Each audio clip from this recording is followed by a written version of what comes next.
हाँ जी, देखिए बोर्ड पे एक्सरसाइज 12.2 क्वेश्चन नंबर 1। दो तरह का फूड है हमारे पास, एक फूड हमारे पास P है, एक फूड हमारे पास Q है, और P और Q को इकट्ठा कर देते हैं। अगर दोनों को इकट्ठा कर दिया जाए तो दोनों का क्या बन जाएगा, मिक्सचर। स्टेटमेंट में हमें बोला गया है कि P फूड में विटामिन A की मात्रा जो वो 3 है और विटामिन B की जो मात्रा है वो 5 है। P फूड खाते हैं तो विटामिन 3 हमें 3 यूनिट पर केजी मिल रहा है, विटामिन B 5 यूनिट पर केजी मिल रहा है, और विटामिन Q हमें फूड Q में विटामिन A 4 kg पर यूनिट, विटामिन B 2 kg पर यूनिट मिल रहा है। ठीक, और टोटल मिक्सचर में 8 यूनिट पर केजी और विटामिन B 11 यूनिट पर केजी मिल रहा है। अब जब भी स्टेटमेंट दी जाएगी आपको तो पहले आपको स्टेटमेंट पढ़नी है, स्टेटमेंट को समझना है और क्या बोलना चाहता है उसका एक रफ सा डिजाइन पहले तैयार कर लेना है। उसके बाद बनेगा सबसे पहले आपका ऑब्जेक्टिव फंक्शन। ठीक, ये किसकी बात हो रही है यहाँ पर, कॉस्ट की बात हो रही है। जब कॉस्ट की बात करते हैं तो कॉस्ट को मैक्सिमम करना होता है कि मिनिमम करना होता है। ठीक है, मिनिमम, यानी कॉस्ट को हमें मिनिमम करना है। ठीक, अच्छा, कॉस्ट को तो मिनिमम करेंगे। जब आपको विटामिन की जरूरत होती है तो विटामिन आपको कम लेने चाहिए कि ज़्यादा लेने चाहिए, ज़्यादा लेने चाहिए। ठीक है, क्योंकि 12.1 में ना आपको objective function greater than less than दिए जाते थे। दोबारा रिपीट कर रहा हूँ, दिए जाते थे। पर एक्सरसाइज 12.2 की जब आप बात करते हो तो इसमें स्टेटमेंट को पढ़ के आपको समझना है कि हमारा ऑब्जेक्टिव फंक्शन ग्रेटर देन होगा या लेस देन होगा। ठीक, तो चलिए पहले ऑब्जेक्टिव फंक्शन की बात करते हैं। हमारा ऑब्जेक्टिव क्या होना चाहिए, हमारा ऑब्जेक्टिव है कि जो हमें कॉस्ट दी गई है उस कॉस्ट को क्या करना है, हमें मिनिमम, कॉस्ट को मिनिमम करना है। ऑब्जेक्टिव फंक्शन को हम रिप्रेजेंट करवा देते हैं किसके साथ, z से। ऑब्जेक्टिव फंक्शन को z से रिप्रेजेंट करवाया तो क्या बना हमारा ऑब्जेक्टिव फंक्शन। अच्छा जी, जो P फूड में ले रहा हूँ उसके मैंने कंसिडर कर लिए भी x यूनिट है मेरे पास, और जो Q फूड है उसके मैंने कंसिडर कर लिए मेरे पास y यूनिट है। जब भी क्वेश्चन की बात करोगे इस तरह से x यूनिट y यूनिट आपको कंसिडर करने पड़ेंगे, तभी आपकी लीनियर इक्वेशन बनेगी। तो कॉस्ट x यूनिट फूड अगर मैं ले रहा हूँ जिसमें विटामिन A भी है और विटामिन B भी है तो मुझे उसके कितने पैसे देने पड़ रहे हैं, 60 रुपीज़ पर केजी मेरे को देने पड़ रहे हैं, यानी 60x प्लस। और अगर मैं y यूनिट Q फूड की बात करता हूँ और उसके y यूनिट मेरे को परचेज करने हैं तो कितने देने पड़ रहे हैं, 80 रुपीज़ पर केजी देने पड़ रहे हैं, 80 रुपीज़ पर केजी देने पड़ रहे हैं। तो ये बन गया हमारा ऑब्जेक्टिव फंक्शन जिसको हमने करना है मिनिमम। ठीक है, अब आते हैं कंसंट्रेंट्स के ऊपर। कंसंट्रेंट्स याद होगा आपको, पिछली क्लास में बताया था, कुछ टर्म्स एंड कंडीशन होती हैं उनको फुलफिल करना होता है। ठीक है, तो कंसंट्रेंट में पहली इक्वेशन क्या बनती है, विटामिन ए की पी फूड में कितने यूनिट विटामिन ए पड़ा हुआ है, 3 यूनिट, तो 3x ये आपके पास हो गया 3x। और क्यू फूड में विटामिन ए कितने यूनिट है, 4y, तो ये आपके पास हो गया 4y। ठीक, अब यहाँ पर क्या आएगा, लेस देन इक्वल टू और greater than equal to, less than. ठीक है, रतिन भाई ने बोला लेस देन। ठीक, देखो कुछ चीज़ें जितनी मिले कम नहीं होती। ठीक है, अब अगर मैं इसको थोड़ी चीज़ देता हूँ और इससे पैसे ज़्यादा लेता हूँ तो ये खुशी खुशी मेरे को पैसे देगा नहीं, ये क्या चाहेगा, इसका टारगेट क्या होगा, प्लानिंग, क्या प्लानिंग करेगा ये कि कम से कम पैसे दूँ, कॉस्ट क्या हो कम, मिनिमम से मिनिमम कॉस्ट हो और विटामिन मेरे को ज़्यादा से ज़्यादा मिले, ज़्यादा से ज़्यादा। तो इसका मतलब हमें ज़्यादा से ज़्यादा विटामिन चाहिए। इसका मतलब वो हमें 8 यूनिट दे रहे हैं, वो कह रहे हैं कि भाई आपको शुरुआत कहाँ से मिल रही, 8 यूनिट पर केजी आपको विटामिन मिलेंगे, क्या बस हम 8 पे रुक जाएं और ज़्यादा विटामिन नहीं ले सकते, ले सकते। तो इसलिए हमने क्या डाल दिया यहाँ पर, ग्रेटर देन इक्वल टू हो गया। ठीक, नेक्स्ट जब दूसरी इक्वेशन की बात करते तो ये क्या बना हमारे पास, पी फूड में विटामिन बी कितना है, 5, तो ये हुआ 5x और इधर से क्या बन गया हमारे पास 2y, ये हो गया 2y, तो ये भी बना ग्रेटर देन इक्वल टू कितना बच्चों, 11। ठीक, अब टर्म्स कंडीशन हमने बता दी कि कम से कम तो 8 होना चाहिए और उससे ज़्यादा जितना मर्जी विटामिन मिले, कम से कम इक्वल टू 11 यूनिट होना चाहिए, उससे जितना मर्जी ज़्यादा मिले। ठीक है, और एक कल आपको बताया गया था कंसंट्रेट में x greater than equal to 0 और y greater than equal to 0 होना ही चाहिए। ठीक है, ये जो x और y की आप बात कर रहे हो ये आपके पास क्वांटिटी है, ये 0 तो होगी नहीं। ठीक है, नेगेटिव तो होगी नहीं। या तो अगर आप फूड नहीं लेते हो, अगर मान लो आपने फूड परचेज नहीं किया तो आपको विटामिन क्या मिलेंगे, 0 विटामिन मिलेगा आपको। और अगर आपने फूड परचेज कर लिया तो फिर क्या होगा, फूड ले लिया, खा लिया, पी लिया, तो फिर विटामिन मिलेंगे तो 0 से ऊपर हो जाएंगे, ग्रेटर देन 0 हो जाएंगे। तो ये कंस्ट्रेंट्स में x greater than equal to 0, y greater than equal to 0 ये नेगेटिव नहीं हो सकते, या तो 0 होंगे या 0 से बड़े होंगे। तो आपके ऑब्जेक्टिव फंक्शन तैयार हो गया, कंस्ट्रेंट तैयार हो गया। एक्सरसाइज 12.2 में मेन यही दो चीज़ें होती हैं। जब ये बन गई फिर तो 12.1 जिसने करी हुई है उसके लिए कोई बड़ी बात नहीं है। तो चलिए इसको कंप्लीट करते हैं क्वेश्चन को हम। हाँ जी, तो यहाँ से हमने वैल्यूज़ निकालनी है फर्स्ट इक्वेशन से और सेकंड इक्वेशन से। ठीक, चलिए फर्स्ट इक्वेशन से वैल्यूज़ निकालते हैं। पहली इक्वेशन हमारे पास क्या है, 3x + 4y greater than equal to कितना, 8। अच्छा, अब यहाँ पर अगर हम वैल्यूज़ भर रहे हैं, हमने x और y, अगर मैं यहाँ पर x को 0 भरता हूँ, x को 0 रखा मैंने, तो y कितना होगा, ठीक है जी, 4 नीचे आया, 8 से कैंसिल आउट, 4 2 का 8। अगर मैंने y को 0 रखा, तो मुझे x क्या मिलेगा, ठीक है जी, 8/3, ठीक है जी। तो ये मुझे मिल रहा है 8/3।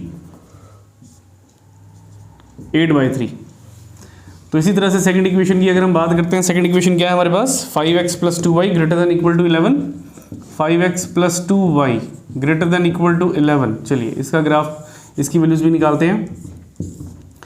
x और y, अगर मैं x को 0 रख रहा हूँ तो मुझे y कितना मिल रहा है, 2 आ गया नीचे, तो ये हो गया 11/2।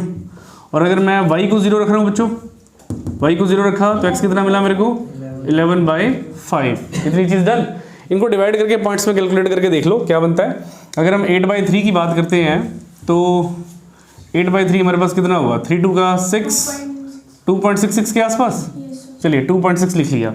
11/5 की बात करते हैं तो वो कितना हो जाएगा, 11/5 हमारे पास हो गया 5 पॉइंट, 11.5 को अगर डिवाइड कर रहे हैं तो 2.2, 11/2 का बेटा 5.2 आ गया, और 11/5 का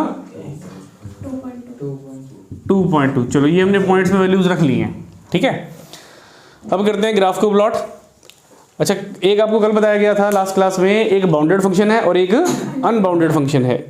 अब ये देखिए ध्यान से, क्या है बोला, ग्रेटर देन। बाउंडेड फंक्शन कौन सा होता है, जो बंद होता है, मतलब चारों तरफ से बंद होता है, वही बाउंडेड होगा हमारे पास, ठीक है। और अनबाउंडेड फंक्शन कौन सा होता है, जिसकी बाउंड्री नहीं है, चलता रहेगा, रुकेगा नहीं, ठीक। तो प्लॉट करते हैं ग्राफ, फिर देखते हैं क्या आंसर आते हैं इसके। तो सबसे बड़ा पॉइंट हमारे पास क्या चल रहा है, 5, 1 2 3 4 5 6 तक चले गए, 0, ये हमारे पास हो गया 1 2 3 4 5 6।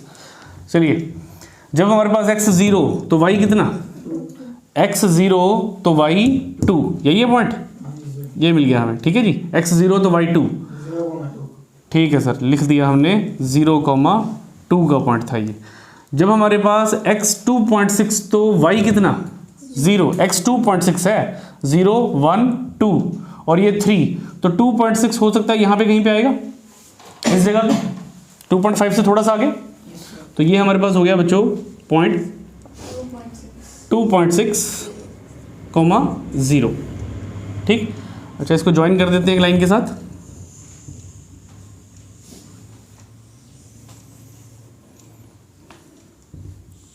हाँ जी, किसकी इक्वेशन थी ये, इक्वेशन ऑफ लाइन क्या है हमारे पास, ये 3x + 4y greater than equal to 8 लिख दिया। चलो पहली इक्वेशन लाइन ड्रॉ होगी हमारे पास, ठीक। उसके बाद सेकंड देखें, जब हमारे पास x है 0, y कितना हमारे पास 5.2, 0 1 2 3 4 5, 5.2 बोला, 5 के बाद यहाँ पर कहीं पर होगा 5.2, इस जगह पे 5.5 से पहले, तो ये हमारे पास हुआ 0,5.2।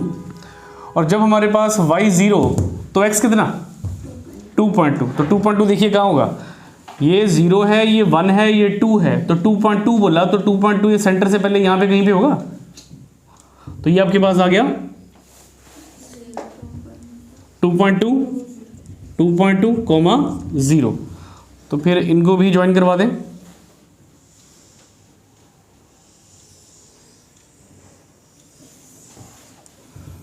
अब ये कहीं पे हमें मिल गया पॉइंट ऑफ इंटरसेक्शन, और ये इस इक्वेशन लाइन की इक्वेशन क्या है हमारे पास, 5x + 2y greater than equal to 11। इतनी चीज़ डन। अब आते हैं इंपॉर्टेंट पार्ट पे कि भाई रीजन कौन सा शेड होना है। ठीक है, अब ध्यान से समझिए, जिनको पिछली क्लास में नहीं पता लगा ध्यान देना, यहाँ पर रीजन कौन सा शेड होना है।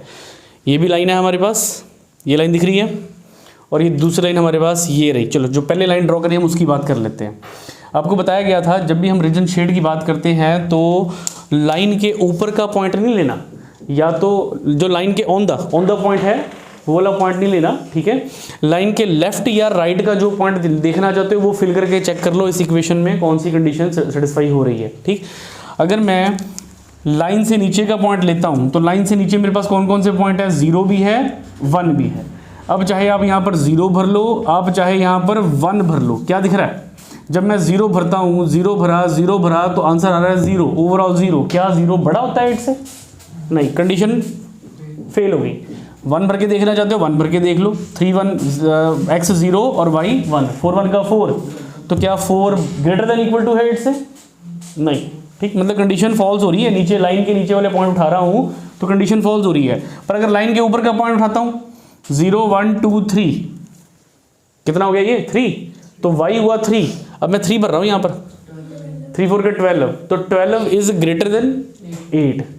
ठीक है, 12 बड़ा है 8 से। हम यहाँ पर बच्चों 2 नहीं भरेंगे। 2 क्यों नहीं भरेंगे? कल की क्लास में बताया गया था आपको, अगर 2 भरा तो 4 2 का 8 इज इक्वल टू 8, और अगर 8 इक्वल टू 8 आ गया तो दोबारा रिपीट कर रहा हूँ, लाइन को थोड़ी शेड करना है मैंने। अगर 8 इक्वल टू 8 आया तो लाइन शेड करनी पड़ेगी हमें, तो या लाइन के अंदर या लाइन के बाहर देखना है। तो जब मैं ऊपर का पॉइंट ले रहा हूँ 0 1 2 3, तो 3 भरा तो 4 3 का 12, 12 is greater then 8। Condition tree होगी। अगर कंडीशन ट्री होगी तो कौन सा रीजन शेड जाएगा बताइए जरा। ठीक है जी, ये वाला, मतलब ये ऐसे चलेगा। देखो इस लाइन के बाहर का रीजन है सारा का सारा ये, तो ये तो चलता रहेगा ऐसे, ये रीजन था। ठीक, अब दूसरी लाइन पे आते हैं। दूसरी लाइन कौन सी दिख रही है हमें, 5x + 2y greater than equal to 11।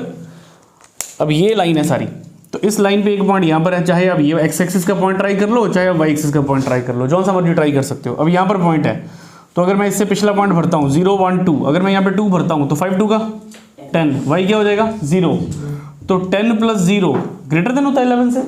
नहीं, कंडीशन फॉल्स होगी। अगर कंडीशन फॉल्स होगी तो कौन सा पॉइंट ट्राई करना है? अब अंदर वाला तो देखेंगे नहीं, उसके आगे वाला पॉइंट देखते हैं। 0 1 2 3 ट्राई कर लो, x हो गया 3, 5 3 का 15, 15 + 0 15, that is greater than equal to 1। Condition satisfy. अगर कंडीशन सेटिस्फाई हुई तो ये लाइन थी ना हमारी, ये वाली, इस लाइन का कौन सा रीजन, इस लाइन का बाहर का रीजन चलता जा रहा है ये भी। अब आपको कॉमन रीजन मिलने वाला है, देखना जरा और बताना कौन सा कॉमन रीजन होगा। ठीक है, ये लो जी। ठीक है, इतना डन। अब ध्यान से देखिए और बताइए कौन सा कॉमन रीजन है। गार्गी बेटा, गार्गी ने बोला सर ये जो छोटी सी ट्रायंगल दिख रही है ये कॉमन रीजन दिख रहा है उसे, उसने ये बोला। ठीक है, हाँ जी, कोई और बच्चा जल्दी। हाँ भी तनिया, बाहर वाला। बेटा इसको ध्यान से देखो, अगर आपके पास एक लाइन ये है, ठीक है, और दूसरी लाइन आपके पास ये है, ऐसी ही है ना, एक लाइन ये थी आपके पास ये वाली, और एक आपके पास ये लाइन थी, तो जब आप इसकी बात कर रहे हो तो इसके बाहर का रीजन सारा, इसके बाहर का रीजन सारा, इसके बाहर का रीजन, इसके बाहर का रीजन है ना। और जब आप इस लाइन की बात करते हो तो इस लाइन के भी कौन सा वाला, बाहर का रीजन, ये बाहर का। और अगर आप बोल देते हो कि सर मैंने तो ये लेना है, ये लेना, ये वाला रीजन, ठीक है, तो बेटा ये रीजन तो इस लाइन के नीचे आ गया और इस लाइन के नीचे रीजन पॉसिबल ही नहीं है। आपने देखा लेस देन तो था ही नहीं, क्या था वो, ग्रेटर देन था। मतलब इस बार इसकी बात नहीं हो रही, इस बार कौन सा कॉमन रीजन है दोनों का, हाँ, तो ये भी नहीं मिलने वाला हमें, इसकी भी बात नहीं हो रही, इसकी भी बात नहीं हो रही। तो अब आपको दिख रहा होगा ये लाइन चल रही है इस लाइन के यहाँ तक, इस लाइन के यहाँ तक जो दिख रहा है वो सारा का सारा रीजन उठा लिया आपने, और उसके बाद ये लाइन शुरू हो गई, यहाँ से फिर ये शुरू हो गया, तो आपको दिख गया कि आउटसाइड वाला रीजन है सारा का सारा इस बार। ठीक, तो क्या ये बाउंडेड है, अनबाउंडेड है ये, ठीक है ना, मतलब इसकी कोई बाउंड्री नहीं दिख रही हमें, इसलिए ये रीजन हमारा अनबाउंडेड रीजन है। तो कॉर्नर पॉइंट कौन से होंगे अब इसमें, क्योंकि जब हमें कॉस्ट को मिनिमम करना है तो हमें कॉर्नर पॉइंट चाहिए होते हैं, ठीक। 0,5.2। तो चलिए पहले कॉर्नर पॉइंट हम यहाँ पे लिख दें। कॉर्नर पॉइंट, तो पहला कॉर्नर पॉइंट ये दिख गया हमें 0,5.2, बिल्कुल सही अभिषेक जी, 0,5.2 पहला कॉर्नर पॉइंट। आगे बताइए और कोई 2.6,0 दूसरा कॉर्नर पॉइंट हमें ये मिल गया 2.6,0। अब एक कॉर्नर पॉइंट और है, ठीक है, ये रहा, ठीक है, ये पॉइंट ऑफ इंटरसेक्शन जिसको हम बोलेंगे। अब अगर तो सीधे पता लग जाए तो अच्छी बात, और ना पता लगे तो फिर एलिमिनेशन मेथड लगाइए दोनों इक्वेशंस के ऊपर, और एलिमिनेशन मेथड लगाकर सॉल्व करके जो भी आपका आंसर है, ठीक है। तो चलो हम श्योर हो जाते हैं, हम ना एलिमिनेशन मेथड लगा लेते हैं अपना। ये हमारे पास है 3x + 4y = 8 कंसिडर कर लेते हैं। इसको 2 से मल्टीप्लाई कर दिया हमने, तो ये कितना हो गया 5 2 का 10, 2 2 का 4 और 2 11 का 22। हाँ जी, माइनस 10 - 3 बच्चों कितना -7x, और 2 2 का 4 हो गया था यहाँ पर, 2 2 का 4, तो 4 से 4 कट गया, 4 से 4 कट गया, और ये आपके पास 22 और 8 है, 22 में से 8 बाहर निकाल लो तो कितना बचा -14, minus and minus cancel, x = 14/7, x कितना आया 2, x2। तो ठीक है जी, लग भी रहा था कि थोड़ा थोड़ा ये 2 के ऊपर गिर रहा है, आकर देखो x कितना हो गया हमारे पास 2, 0 1 2, ठीक। अब क्या रहेगा निकालने वाला y, चलो y देख लेते हैं, y कहाँ पे आ रहा है, मुझे लग रहा है 1/2 हो सकता है, ये 0 1 1 के नीचे ही आ रहा है कहीं पे ये ऐसे, ठीक है। तो x हमारे पास अगर 2 है तो हमने 2 भरा, यहाँ पर 2 भरा, तो 2 3 का कितना हो गया 6 + 4y = 8, तो 4y = 8 - 6, तो 4y = 2, y = 2/4, y = 1/2, क्योंकि 1 से नीचे था तो लग रहा था कि ये 1/2 हो सकता है, ठीक है। तो ये पॉइंट आपके पास कौन सा हो गया बच्चों, ये पॉइंट आपके पास हो गया x हो गया कितना, x आपके पास आ गया 2, और y कितना आ गया 1/2, 0.5 भी लिख सकते हो आप, कोई इतराज नहीं। तो हमें पॉइंट ऑफ इंटरसेक्शन भी मिल गया। तो तीसरा पॉइंट हमारे पास कौन सा रहा, तीसरा पॉइंट हमारे पास है 2,1/2। चलिए, ये जो पूरा का पूरा शेडेड रीजन आपका है, इस रीजन को हम क्या बोलते हैं, फिसिबल रीजन। फिसिबल रीजन ये वो रीजन है जिसमें प्रॉफिट की बात हो या कॉस्ट की बात हो। अगर प्रॉफिट की बात करते हैं तो प्रॉफिट को क्या करना होता है हमने मैक्सिमम, और कॉस्ट की बात करें तो कॉस्ट को क्या पता करना होता है हमने मिनिमम। यानी अब ये 3 पॉइंट हैं हमारे पास, इस फेसिबल रीजन के ये 3 पॉइंट है। इन 3 पॉइंट में से हमें मिनिमम कॉस्ट पता करनी है कि कितने कम से कम पैसे हम दें और हमें भरपूर मात्रा में विटामिन ए और विटामिन बी का मिक्सचर मिल जाए, ठीक। तो चलिए, ये हमने लिख दिए पॉइंट्स, ये हमारे पास यहाँ पर पॉइंट्स हो गए, और ये हमारे पास कॉस्ट का फंक्शन z = कितना 60x + 80y। तो पहला पॉइंट कौन सा भाई, पहला पॉइंट 0,5.2, 0,5.2 मतलब 11/2 लिख सकते हैं, 5.2 मीन्स 11/2 लिखा जा सकता है, 0,5.2। तो z = 60, x कितना हमारे पास बच्चों 0 है, प्लस 80 का 80, और y कितना हमारे पास, y हमारे पास 11/2 है। अच्छा, सॉल्व किया तो कितना आया 0 + 40 × 11 = 440। तो कॉस्ट हमें कितनी मिल रही है यहाँ पर 0,11/2 पे हमें कितने रुपीज़ पे करने पड़ रहे हैं 440 रुपीज़ हमें पे करने पड़ रहे हैं जी, ठीक है, रुपीज़ 440। ये तो बहुत ज़्यादा हैं। आगे चलते हैं, अगला पॉइंट कौन सा हुआ 2.6,0। अगर 2.6 की बात कर रहे हैं तो मतलब है वो 8/3, 2.6 का मतलब 8/3,0 भरिए यहाँ पर।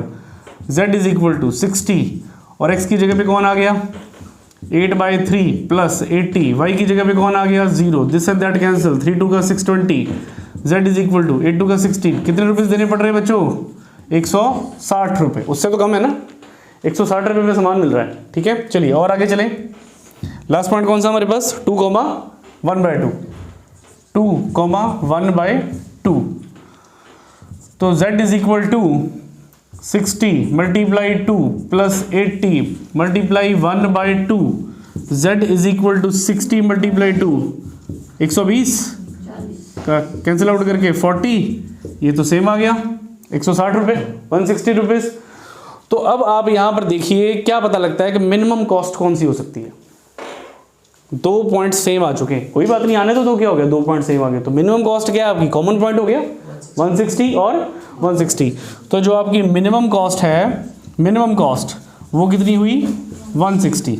मिनिमम कॉस्ट 160 किसके ऊपर, कौन से पॉइंट्स के ऊपर 160 मिनिमम कॉस्ट है, एट पॉइंट कौन कौन से 8/3 8/3 कॉमा 0 एंड दूसरा पॉइंट कौन सा 2 कॉमा 1/2। इन दोनों पॉइंट्स पे हमारी कॉस्ट मिनिमम आ रही है। कॉस्ट फंक्शन की बात करें तो मिनिमम करना है और प्रॉफिट फंक्शन की बात करें तो मैक्सिमम करना है। बाकी क्वेश्चन करते करते पता खुद ही लग जाएगा आपको भाई कि ये बाउंडेड है या अनबाउंडेड है, ये ग्रेटर देन लेस देन आपको बता देंगे कौन सा बाउंडेड कौन सा अनबाउंडेड। ठीक, घबराने की बात नहीं है, 2 इक्वेशन हो चाहे 3 इक्वेशन हो, इक्वेशन जितनी मर्जी हो, बस प्लॉट करो। प्लॉट करने के बाद आप कंडीशंस को सेटिस्फाई करवा के देख लो, पता लग जाएगा शेडेड रीजन अंदर है या बाहर है। उसके बाद जो 2 लाइंस है तो दोनों का कॉमन देख रहे हैं, अगर 3 लाइंस होती तो तीनों का कॉमन देख रहे होते हम। उसके बाद फिर आपको पॉइंट्स फाइंड आउट करने हैं, जब पॉइंट्स मिल जाए तो कॉर्नर पॉइंट निकाल कर जो भी मैक्सिमम या मिनिमम करने के लिए बोला है उसको मैक्सिमम या मिनिमम कर दें। क्वेश्चन क्लियर, चलिए नोट करिए फिर अगले क्वेश्चन की तरफ चलते हैं।